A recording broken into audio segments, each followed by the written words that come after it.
بسم اللہ الرحمن الرحیم الحمد للہ۔ ہمارا فیضان تجوید جو کہ علم تجوید کی کتاب ہے اس کا سبق جاری و ساری تھا، اور ہم نے گزشتہ دروس کے اندر اصطلاحات کا بیان پڑھا تھا کہ اس فن کے اندر جو اصطلاحات استعمال ہوتی ہیں وہ ان کا ذکر پڑا تھا تقریباً 92 اصطلاحات کی، تو اس کو ہم نے ملاحظہ کیا۔ تو آج سے انشاءاللہ تعالی اسباق کا سلسلہ جاری ہوگا۔ تو یہ مختصر اسباق ہوں گے، ان کے اندر جو اصطلاحات ہم نے پڑھی ہیں تو وہ بھی ان کا استعمال ہوگا، اور ان کے مسائل اور ان کے جو بھی احکام ہیں وہ بھی بیان کیے جائیں گے۔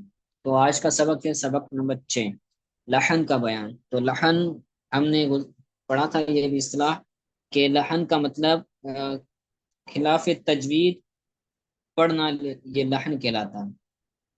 تو کہتے ہیں لحن کی لغوی معنی غلطی لب و لہجہ ہے، ٹھیک ہے۔ اصطلاحی معنی، اصطلاح قرہ میں لحن سے مراد قرآن کریم کو تجوید کے خلاف پڑھنا ہے۔ اگر کوئی بندہ تجوید کے خلاف قرآن پاک پڑھ رہا ہے تو ہم کہیں گے اس کو یہ لحن کے ساتھ پڑھ رہا ہے۔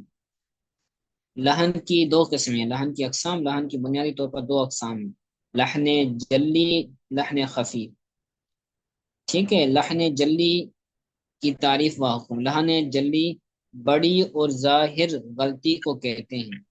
اعلیٰ حضرت امام احمد رضا خان علیہ رحمۃ الرحمن فتوی بزازیہ کے حوالے سے فرماتے ہیں کہ اللحن حرام بلا خلاف، کہ لحن سب کے نزدیک حرام ہے، لحن کے حرام ہونے میں کسی کا اختلاف نہیں۔ اللحن حرام بلا خلاف، لحن سب کے نزدیک حرام ہے، ٹھیک ہے۔ تو لحن، یہاں پر لحن سے مراد لحن جلی ہے۔ آگے لحن جلی کی اقسام بنتی ہیں، تو لحن کی دو قسمیں، لحن جلی، لحن خفی۔ پھر لحن جلی کی آگے اقسام بنتی ہے، کہتے ہیں کہ ایک حرف کو دوسرے حرف سے بدل دینا، ایک حرف کو دوسرے حرف سے بدل دینا بھی یہ لحن کہلاتا ہے۔ جیسے وتین میں وقتین، تا کو تو سے پڑھنا، یعنی یہ حرف کو تبدیل کر دینا، تا کو تبدیل کر کے تو پڑھنا، یہ ایک قسم ہے اس کی۔ ساکن کو متحرک پڑھنا، جیسے جمعن کو جمعن، یہ بھی لحن ہے۔ اور متحرک کو ساکن پڑھنا، یعنی جس پر حرکت ہو اس کو ساکن پڑھنا، جیسے کتب اللہ کو کتب اللہ پڑھنا۔ تو یہ دوسری قسم ہے لحن کی، حرف کو تبدیل کرنا، حرکت کو تبدیل کرنا، حرکت کو حرکت سے بدل دینا، یعنی پہلے تھا حرکت کو سکون سے، سکون کو حرکت سے تبدیل کرنا، اب ہے حرکت کو حرکت سے تبدیل کرنا، جیسے ارعیت کو ارعیت، ارعیت کو ارعیت، تا پر زبر ہے تو تا کو پیش کے ساتھ پڑھنا، تو یہ حرکت کو تبدیل کرنا ہے، تو یہ تیسری قسم ہو گئی۔ چوتھی قسم ہے حرف کو بڑھا دینا، جو حرف لکھا ہوا ہی نہ ہو اس کو بڑھا دینا، ایڈ کر دینا یا گھٹا دینا، کم کر دینا، تو یہ بھی لحن کہلائے گا۔ اس کی مثال دیتے ہیں، جیسے خلق کو خلقا، خلقا کھینچ کر پڑھنا تو یہاں پر الف بن جائے گا، تو یہ بھی حرف کو بڑھانا کہلائے گا۔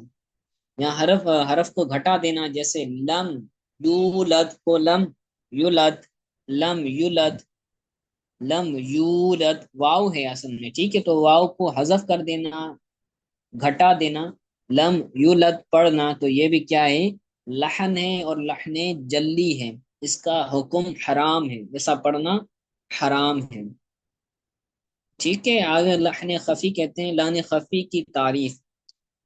لحن خفی کی تعریف و حکم۔ لحن خفی چھوٹی اور پوچیدہ غلطی کو کہتے ہیں، یعنی ان قواعد کا ترک کر دینا جو تحسین حروف سے تعلق رکھتے ہیں۔ لحن خفی سے معنی فاسد یعنی بگڑتی نہیں ہے، لحن خفی مکروہ ہے شرعن، اس غلطی سے بچنا مستحب ہے، یعنی یہ بھی غلطی ہے، یہ بھی شرعن ناپسندیدہ عمل ہے، لیکن اس سے بچنا مستحب عمل ہے، اس سے معنی تبدیل نہیں ہوتی۔ لحن جلی جو ہوتا ہے نا اس سے معنی تبدیل ہو جاتی ہے۔ تو اس کا حکم لہن جلی کے مقابلے میں کم ہے، ٹھیک ہے۔ لہن خفی کی صورتیں، لہن خفی صفات عارضہ میں غلطیاں کرنے سے پیدا ہوتی ہیں، مثلا ادغام، اقلاب، اخفا، مدات وغیرہ میں غلطی کرنا۔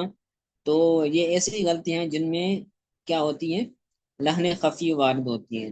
صفات عارضہ کی ہم نے پیچھے تعریف پڑھی تھی، صفات عارضہ کیسے کہتے ہیں، کوئی بتائے گا؟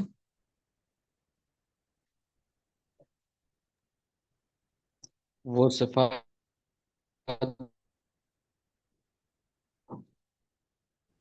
جی،